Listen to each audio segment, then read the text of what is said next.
ఆంధ్రప్రదేశ్ మాజీ ముఖ్యమంత్రి, ప్రతిపక్ష నేత, టీడీపీ అధినేత అయిన శ్రీ నారా చంద్రబాబు నాయుడు గారి సతీమణి శ్రీమతి భువనేశ్వరి గారు చేసినట్లు చెబుతున్న ఒక వ్యాఖ్యలు లేదా ఆమె తిట్టినట్లుగా చెబుతున్న భూత పురాణం, ఆ వీడియో, యాక్చువల్గా అది ఆడియో చాలా దారుణంగా ఉంది. ఒకవేళ అది నిజమైందైతే మాత్రం తెలుగుదేశం పార్టీకి ఆమె చేసినంత నష్టం ఇంకెవరు చేయరని చెప్పాలి, చేసి ఉండరని చెప్పాలి. అంటే వచ్చే ఎన్నికల్లో చాలా తీవ్రమైనటువంటి ప్రభావం చూపించే అవకాశం ఉంది. నిజానికి ఇటువంటి విషయాల మీద మాబోటి వాళ్ళం వ్యాఖ్యానించడం లేదా వీడియోలు చేయటం అంత ఇష్టం ఉండదు. కానీ సుదీర్ఘకాలం 46 ఏళ్ల రాజకీయ చరిత్ర కలిగిన ఒక రాజకీయ నాయకుడి సతీమణి, అందులోనూ ఈ మధ్యకాలంలో రాజకీయాల్లో పాల్గొంటున్న వ్యక్తి, కుప్పంలో స్వయంగా తానే భర్త తరపున నామినేషన్ వేసి వచ్చిన వ్యక్తి, న్యాయం గెలవాలో నిజం గెలవాలో పేరు మీద రాష్ట్రం అంతా పర్యటించి తెలుగుదేశంకి అనుకూలంగా ప్రచారం చేస్తూ చెక్కులు ఇచ్చేయటం ఇవన్నీ చేసిన వ్యక్తి ఈ రకమైనటువంటి దారుణమైనటువంటి, అసలు దారుణం అంటే అసలు మామూలు చిన్న అభ్యంతరకర పదం వాడితేనే మా బోటి వాళ్ళం టీవీల్లో వద్దు అట్లా మాట్లాడొద్దని చెప్తాం. కానీ ఆమె నోటి నుంచి అవి గనక నిజమే అయితే మాత్రం ఎంతకంటే అది క్షమార్హం కాని నేరం కింద చెప్పాలి. ఆవిడ ఎవరిని తిట్టింది, ఎవరి పట్ల ఆ రకంగా వ్యవహరించింది అనేది ఒక ఆస్పెక్ట్. నిజానికి కొంతమంది ఏమో ఇంట్లో వాళ్ళనే ఉండొచ్చని, అట్లా కాదు కొంతమంది బయట వాళ్ళే ఉండొచ్చని, కాదు కొంతమంది తెలుగుదేశం పార్టీ నాయకులను ఎవరినో తిట్టుండొచ్చని, లేదు కొందరు దళిత నాయకులు ఎవరినో తిట్టు, ఇది రకరకాలుగా ప్రచారాలు జరుగుతుంది. అవి వారే చెప్పే వాళ్ళు ఎట్లాగో చెప్పలేని పరిస్థితి. ఒకవేళ అది నిజమైతే, ఇది నిజం కాకపోతే మాత్రం మాబోటి వాళ్ళం అంగీకరించాం. కానీ ఒక 24 గంటల తర్వాత నేను మాట్లాడుతున్నాను. ఎవరు ఖండించలేదు, ఎందుకు ఖండించలేదు చెప్పడానికి. అంతకుముందే కోమటి జయరాం గారు ఎన్ఆర్ఐ మిత్రుడు, నాకు గతంలో పరిచయం. ఆయన తెలుగుదేశంలో అంతకుముందు కాంగ్రెస్లో ఉండేవారు, వాళ్ళ ఫాదర్ వాళ్ళు. ఆ తర్వాత అనూహ్యంగా తెలుగుదేశంలోకి వచ్చారు. మొత్తం మీద చంద్రబాబు గారికి సన్నిహితులయ్యారు. ఈ మధ్యకాలంలో ఎన్ఆర్ఐ అమెరికా విభాగం పనిచేయటం, అట్లాగే అక్కడ ఏదో హోదా కూడా ఇవ్వటం, ఇవన్నీ జరిగినాయి. ఓకే, కానీ ఇప్పుడు తెలుగుదేశం కోసం ఆయన ప్రచారం చేసుకోవడానికి వచ్చారు. కానీ తెలుగుదేశానికి ఓట్లు లేకపోతే వాళ్ళంతా ఎదవలన్నట్లు మాట్లాడడం, ఇవన్నీ చాలా డ్యామేజ్ చేస్తూ ఉన్నాయి. ఇంకొక వీడియో ఏదో వచ్చింది కదా, 147 సీట్లలో మనం వెనకబడి ఉన్నామని ఇంకో ఆయన చెప్పిన వీడియో. సో ఏదో మొత్తం మీద తెలుగుదేశంలో ఏదో గడబడి జరుగుతూ ఉంది. సరే, జయరాం గారి వీడియో ఒక ఎత్తు అయితే, ఇక భువనేశ్వర్ గారి వీడియో అయితే ఇక అది ఏమంటాము, పరాకాష్ట. నిజానికి భువనేశ్వర్ గారు ఎన్టీ రామారావు గారి కుమార్తె. ఆమె పెద్ద ఇంట్లోనే పుట్టుండొచ్చు. కానీ మిగతా వాళ్ళందరూ చిన్న కుటుంబాల నుంచి, పేదల నుంచి వచ్చిన వాళ్ళని అవమానించేలాగా ఆవిడ మాట్లాడకూడదు. ఎందుకంటే తెల్లారు లేస్తే మీరు పేదల ఇళ్ళకి వెళ్ళి ఓట్లు అడిగే పరిస్థితి కనీసం ఈ 15 రోజులు ఈ ఎలక్షన్ అయ్యేంత వరకన్నా. అప్పుడు పేదవాళ్ళేమో గొప్పవాళ్ళు. ఎన్టీ రామారావు గారు ఏమన్నాడు, పేదవాడే, సమాజమే నా దేవాలయం, పేదవాడే నా దేవుడు, లేదా ప్రజలే నా దేవుళ్ళు అన్నారు కదా. ప్రజల్లో పేదవాళ్లే కదా ఎక్కువ ఉంది. సో అలాంటి పరిస్థితి నుంచి ఈ రకంగా బూతులు, అదేందో విచిత్రం. బాలకృష్ణ అంతే ఇష్టమైనట్టు ఆడవాళ్ళు కనపడితే అది చేయాలి ఇది చేయాలి అని అంటాం, లేదంటే ప్రైమ్ మినిస్టర్ని పట్టుకు తిట్టడం, లేదంటే అభిమాన్ని కొట్టడం, ఏందో తమాషాగా ఉంటుంది. సరే, ఆయన ఇంట్లో కాల్పులు ఆ గొడవ అంతా పక్కన పెడదాం.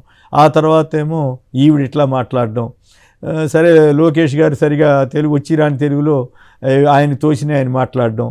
చంద్రబాబు గారు అయితే ఆమె విపరీతంగా ఫ్రస్ట్రేషన్ తోటి పోటీపడి సైకో అది అని ముఖ్యమంత్రి గారిని, జగన్ గారిని దూషించడం. పవన్ కళ్యాణ్ గారు పోటీపడి బట్టలోడు తీసి కొడతానని చెప్పటం.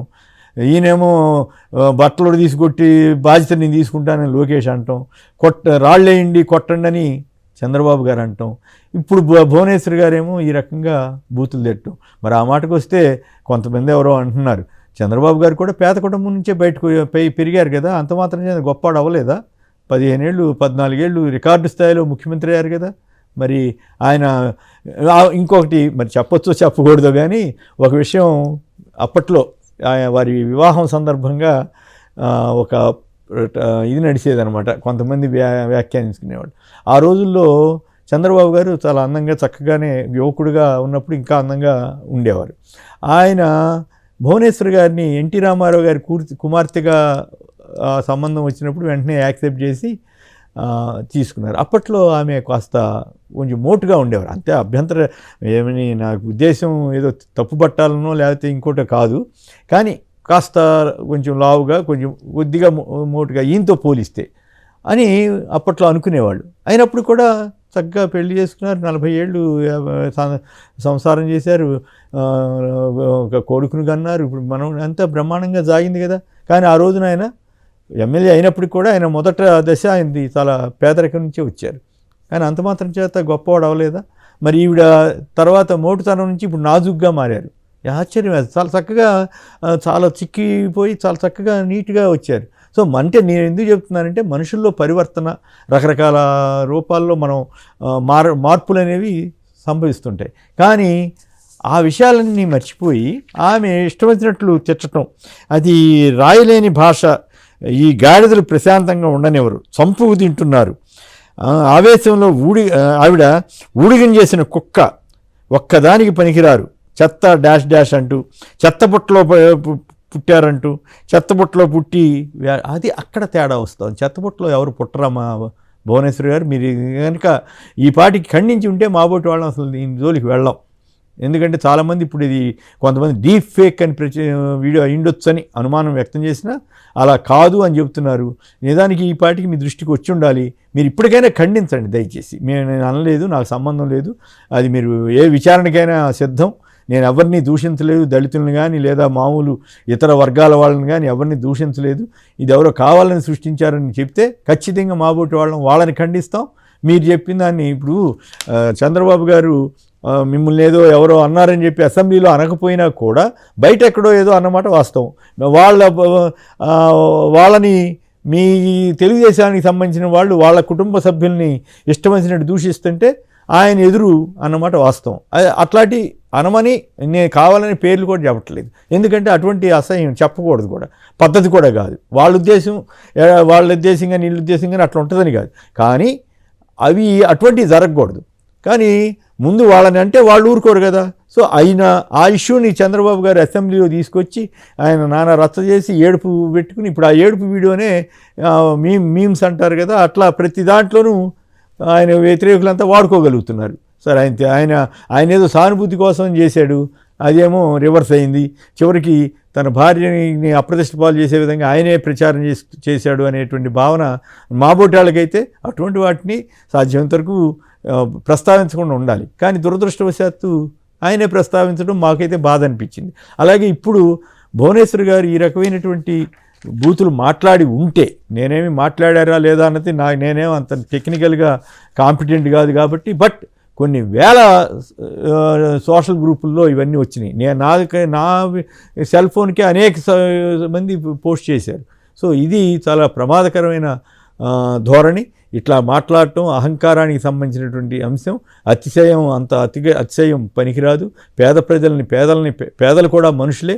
మేము పెద్దింట్లో పుట్టినంత మాత్రాన గొప్పవాళ్ళు, కింద డబ్బు లేని వాళ్ళ ఇంట్లో పుట్టితే అది పనికిరాని వాళ్ళుగా పరిగణించే సంస్కృతి మంచిది కాదు.